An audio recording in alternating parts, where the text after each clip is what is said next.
Just so you know, I'm not a public speaker, so I'm a bit nervous here, but I gotta tell you, 35 years ago, if you were to tell me that I'm gonna be standing up here with, a couple of thousand people here listening to me in English, I laugh at you.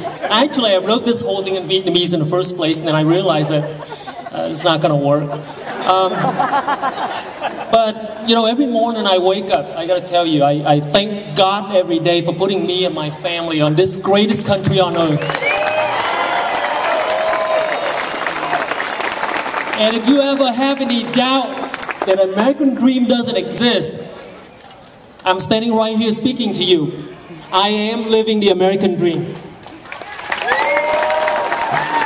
So a couple of weeks ago, I'm part of the WeTip organization, so they asked me to come speak on this event, and they wanted me to speak to you about my experience as first-generation Vietnamese American, but you know what, I think I'm going to change that. I'd rather be speaking to you as an American. And for those guys out there, by the curb, I am not white, and I feel pretty good with my people here.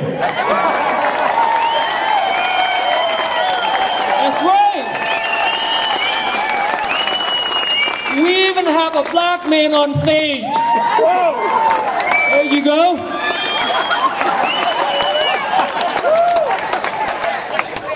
Go get a job.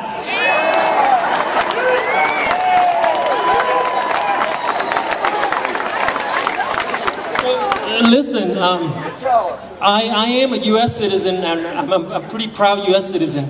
It took me about 8 years to get it. Many, many long lines, and I got it. I'm pretty proud of it.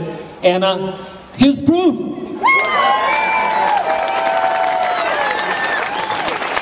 But check this out. I got this piece of document legally, and it's not from the state of Hawaii.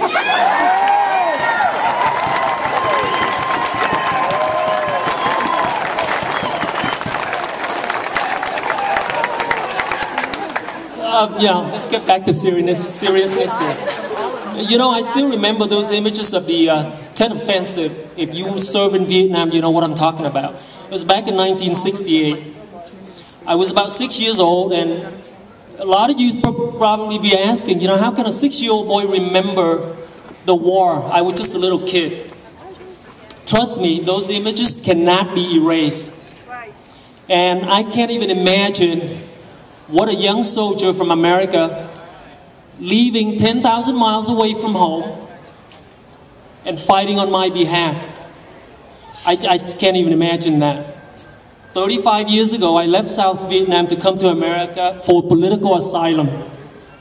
The war ended, and at the age of 13, when I left Vietnam, with a full understanding that I may or may not ever see my siblings or parents again, I was one of the very first 100,000 Vietnamese to come to the United States legally.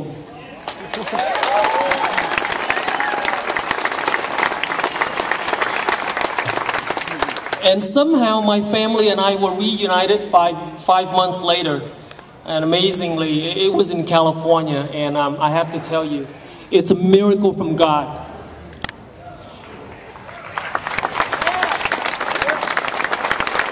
I'll tell you something, if you haven't heard lately that this is the greatest country on earth, I'm going to tell you right now, it is. It is freedom and the opportunity presented to me that put me here in front of you tonight. I also remember all those barriers that I have to fight against every day. For example, remember my high school counselor told me that I'm not college material because I have a problem with my English and my communications.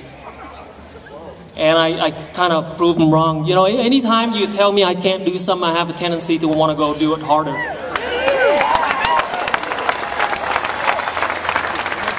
And I did finish college, by the way.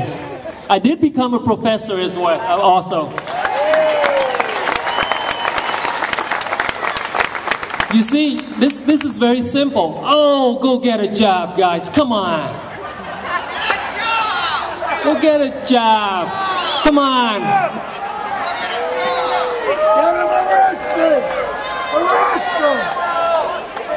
Anyway, all you have to do is give this little boy an opportunity and some encouragement and tell him to go get it.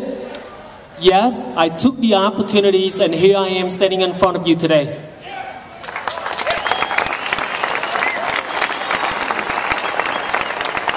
The person standing in front of you tonight, believe it or not, cannot exist under a socialist, communist environment.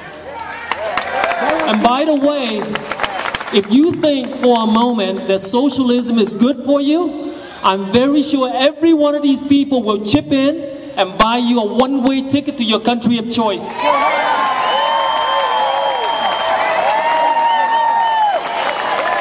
Under one condition, you cannot come back.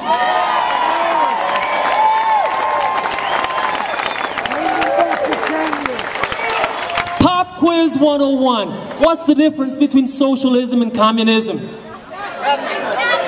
An AK-47 in the back of your head. That's what it is. I grew up in that environment. I know it. Don't argue with me. In 1983, I stood with about 1,000 immigrants, reciting the Pledge of Allegiance and listening to the national anthem for the very first time as an American. And to this day, I can't remember anything sweeter or more patriotic than that particular moment in my life. Is there an Isabel here? Isabel, would you stand up? By the way, during the speech, if I call your name, please stand. Isabel received her U.S. citizenship 2 weeks ago.